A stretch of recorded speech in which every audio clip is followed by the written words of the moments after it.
नमस्कार, good afternoon, सत श्री अकाल, आदाब, जय जिनेंद्र और सभी को प्यार भरा मैत्रीपूर्ण जय भीम, नमो बुद्धाय। सबका मंगल हो, सबका कल्याण, सब दुख मुक्त हो जाए, सबके जीवन में शांति ही शांति, आनंद ही आनंद आ जाए और सभी के जीवन में इतना पुण्य कर्म आ जाए कि सच्चे दो मित्र मिल जाए, जिसे आप अपनी ज़िंदगी में जो भी प्रॉब्लम आते हैं, जो भी कष्ट होते हैं, मानसिक दुख होता है, आप उसको बताते हो और वो ऐसा दोस्त होता है जो कभी किसी को बताता नहीं। ऐसे मित्र को सच्ची दौलत कहा गया है। तो भाइयों बहनों, ऐसे ही एक मित्र हैं हमारे धम्मचारी जी, सुदर्शन जी, जो अभी संसार में नहीं रहे, लेकिन फिर भी उन्होंने बहुत ही सुंदर भोजन किया था। सरगमन विषय था, सरगमन के विषय के अंदर उन्होंने बताया। मैं कुछ बातें हिंदी में, कुछ बातें मराठी में रखूँगा, तो सुनने का अभ्यास करें, समझने का भी। कि मागील प्रवचनात आपण चुकीचे श्रमस्थान पाहिले। हमने पिछले प्रवचन में देखा कि चुकीचे श्रमस्थान क्या है। मतलब जब पानी गिरता है तो हम छतरी लेते हैं या किसी झाड़ के नीचे जाते हैं या ऐसा स्थान खोजते हैं जहाँ हम सेफ रहें, तो उसको शरणस्थान कहा गया है। तो चुकीचे शरणस्थान कौन कौन से होंगे, आइए देखते हैं। दृष्टिकोनातून येतात ते आता पाहू। विपर्यासामुळे चुकीचे दृष्टिकोन असतात। 4 प्रकार के विपर्यास बताए गए हैं। जब वो अनित्य को नित्य मानता है, अनित्य मतलब क्या बताया कि ये संसार में सारी चीज़ें अनित्य है, एवरीथिंग इज इम्परमानेंट ना। हमको लगता है कि ठोस है, ऐसा ही रहने वाला है। यदि कोई हमको जब बार बार कोई अशब्द बोलता है, गाली देता है, तो हमको बड़ा दुख होता है। कोई चुगली करता है कि अरे भाई रुपेंद्र, तुम तो बहुत ही गंभीर रहते हो, अरे भाई तुम तो बहुत ही ज़्यादा बोलते हो, अरे यार तुम तो बहुत ही चंचल हो, अरे यार तुम तो बड़े ही अच्छे हो। तो इस तरह की बातें से मन कंपित हो जाता है, दुखी हो जाता है। तो भाई बहनों, जो अनित्य को नित्य मानता है, मतलब बताया है कि जो संसार कैसा है, अनित्य है, एवरीथिंग इज इम्परमानेंट। जब इम्परमानेंट है तो सारी अवस्थाएं रहती क्या। वैसे कोरोना था, कोरोना चला गया,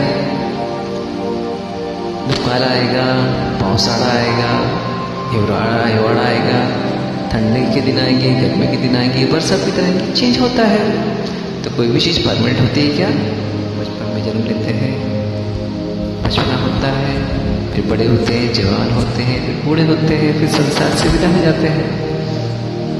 इसको कहा गया है अनित्य की, एवरीथिंग इज इम्परमानेंट। जब भगवान बुद्ध को फूल चढ़ाया जाता है तो हम यह सोच के चढ़ाते हैं कि भगवान के संसार में मैं नहीं रहूँगा और इस चीज़ की मुझे जानिब है। तो बुद्धा, इस फूल की भांति जब तक मैं हूँ, इस फूल की भांति सुंदर सुंदर कर्म करूँगा, कुशल कर्म करूँगा, क्योंकि मुझे मालूम है कि मैं एक दिन संसार में नहीं रहूँगा।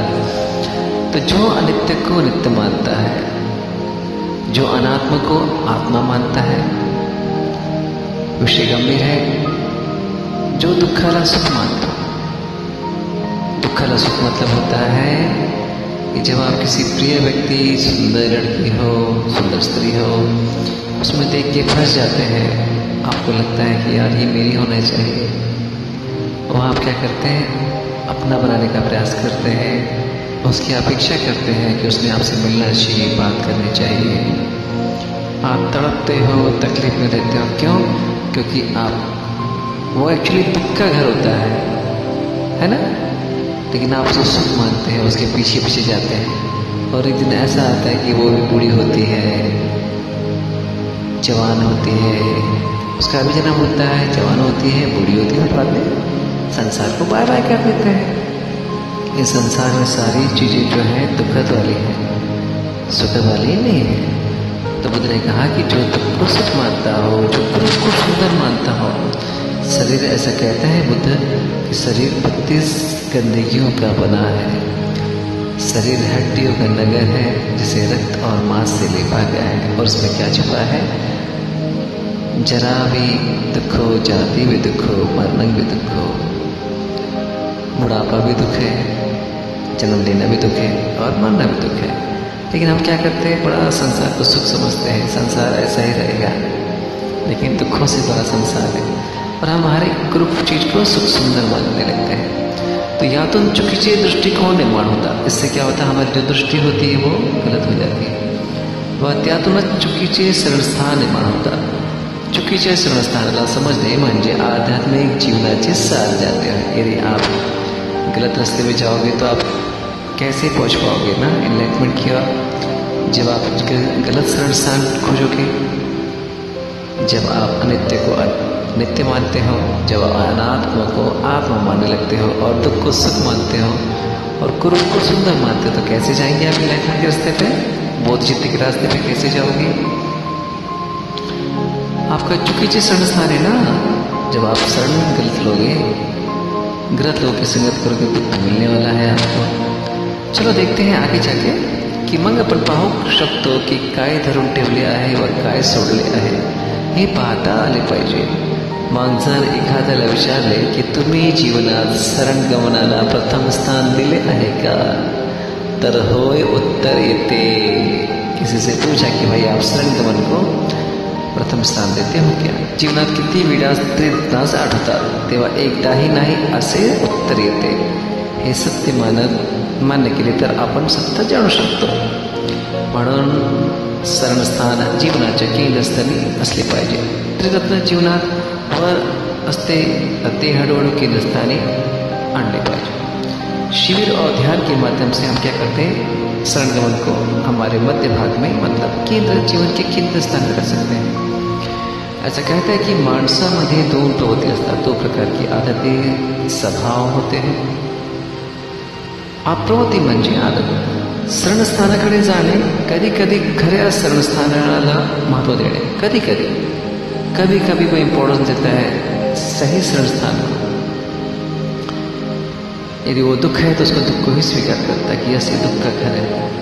चुकीचे शरणस्थानाला सोडणे म्हणजे प्रवृत्त्या केली। चुकीचे शरणस्थानाला सोडणे म्हणजे प्रवृत्त्या होणे।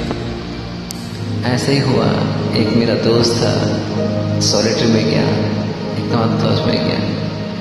किसी प्रकार से वो आसक्त था किसी व्यक्ति से, अटैचमेंट बढ़ गया था, लेकिन उसने देखा कि इसको तोड़ना है। तो उन्हें इमेजिन किया कि यदि वो भगवान बुद्ध के काल में होता तो कैसे आचरण करता था। क्योंकि शरण गमन के अंदर एक सेंटेंस आया है कि आप ऐसी भावना करो कि भगवान बुद्ध के समय आप पैदा हुए हैं, आप पंचवर्गीय भिक्षु में आते, तो आप कैसे आचरण करेंगे, कैसे शरण गमन करेंगे, कैसे प्रैक्टिस करेंगे। तो मुझे उस मौका मिला और यहाँ पर भक्ति ने कहा है कि प्रवृत्तियाँ मतलब होता है, क्या होता है, अपनी जूनी बातों को छोड़ना, कौशल को छोड़ना, त्यागना, इसको बोलते हैं प्रवृत्तियाँ।